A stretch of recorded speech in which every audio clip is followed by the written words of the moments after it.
So now couple words about long-term control of blood pressure. Generally, the system renin, angiotensin, aldosterone is critical for it. Yes, so thanks to this axis renin, angiotensin, aldosterone, we have good control of the blood pressure. However, renin, angiotensin, aldosterone is of course not the only one. However, one of the most important and also one of the system that we have the most of the ways to control, because we have a lot of drugs that can inhibit this system on various pathways. So first of all, we need to understand how it goes and what it does. First of all, what it does, it increases the blood pressure. Yes, this is the goal of the renin, angiotensin, aldosterone. So what would activate the renin, angiotensin, aldosterone system? Yes, first of all, sympathetic nerve activation. Yes, so sympathetic nerve activation is related with this fight or flight effect. Yes, so we are activating the sympathetic nervous system when we want to increase our stamina, generally speaking, our ability to run or fight. In order for this to happen, we need to increase blood pressure. So sympathetic nervous system will obviously activate the renin production. Renin artery hypotension.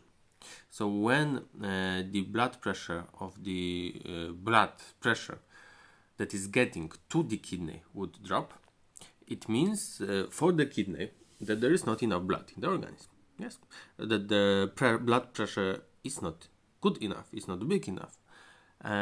So what would be the answer for this of the kidneys? Yes, if the blood pressure is not big enough, the kidneys would try to increase it. Yes, and the kidneys has a way to increase blood pressure by production of the renin.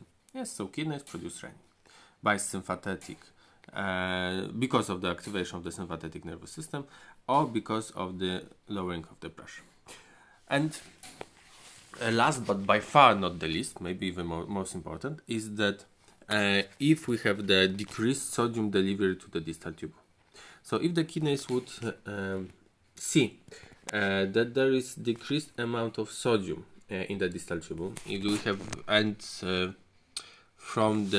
for the kidneys, sodium and water are strictly correlated. Yes, so less sodium means generally also less water. You will learn more about this on the lessons about the urinary system.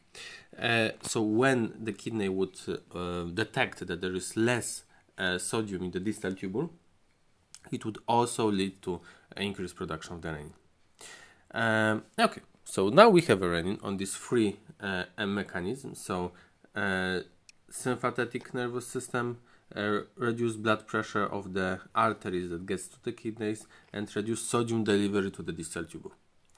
And now we want to increase the blood pressure. So how the renin would achieve this? The renin would achieve this by acting on the angiotensinogen, on the angiotensinogen. Yes, so renin would transform angiotensinogen that is, maybe it's better here, yes. Renin would transform angiotensinogen that is produced in the liver into angiotensin 1. Yes, so renin would convert angiotensinogen into angiotensin 1. But angiotensin 1 is not yet very active. Yes, it needs to be activated further on. It is activated further on in the lungs by the angiotensin converting enzyme that is in the endothelium, mainly of the lungs. Yes, not only. So angiotensin 1 needs to be converted to more active angiotensin 2 by the angiotensin converting enzyme. And what does the angiotensin 2 do? The angiotensin 2 is immediately activating the blood vessels. So the blood vessels would would increase its tonus, would increase blood pressure because of it. But angiotensin 2 also acts on the suprarenal glands to produce aldosterone.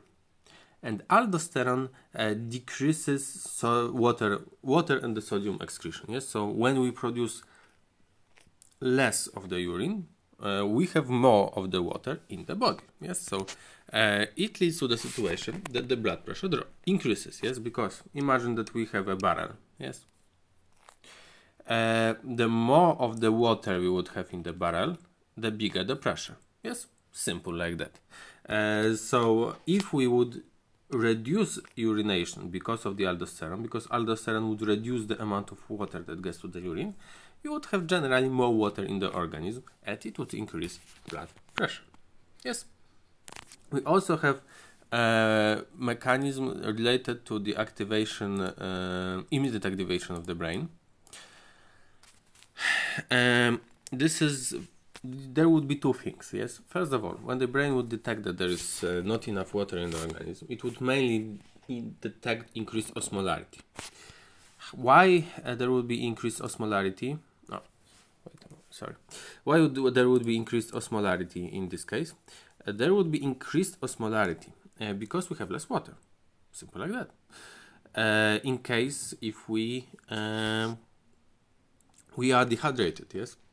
So, because just not to confuse you, we are still talking about a situation that the organism thinks that we need more of the water, yes, when we need higher blood pressure. So in this, what is the most common case when we have the higher blood pressure? When we need higher blood pressure. We need higher blood pressure when we are dehydrated, when we are after the hemorrhage and so on. Generally, in these cases, we would have increased osmolarity of the blood, because imagine that we are boiling something, yes? We had a lot of salt inside, a lot of water inside, and a bit of salt. Yes, well, you can. Let's make salt green, yes, just to be visible.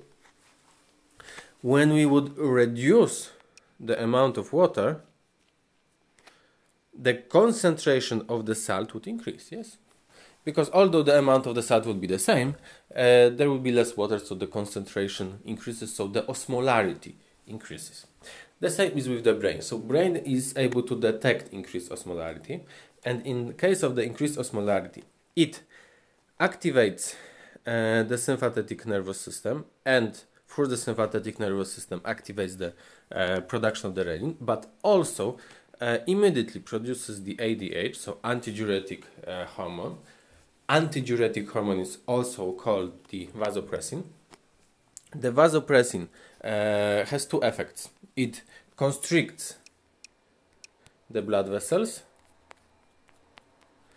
and it reduces amount of water that gets to the kidneys. Yes, so when we would have less urination, more water in the organism, it also would increase the blood pressure.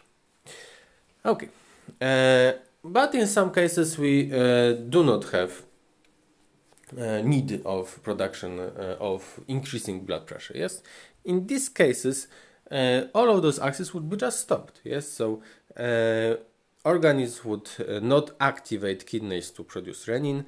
It would reduce the amount of renin, it would reduce the amount of aldosterone, and if we would not produce it, the kidneys would work normally, would urinate normally, the blood vessels would not be so constricted, and the blood pressure would not be so high. Okay, thank you very much.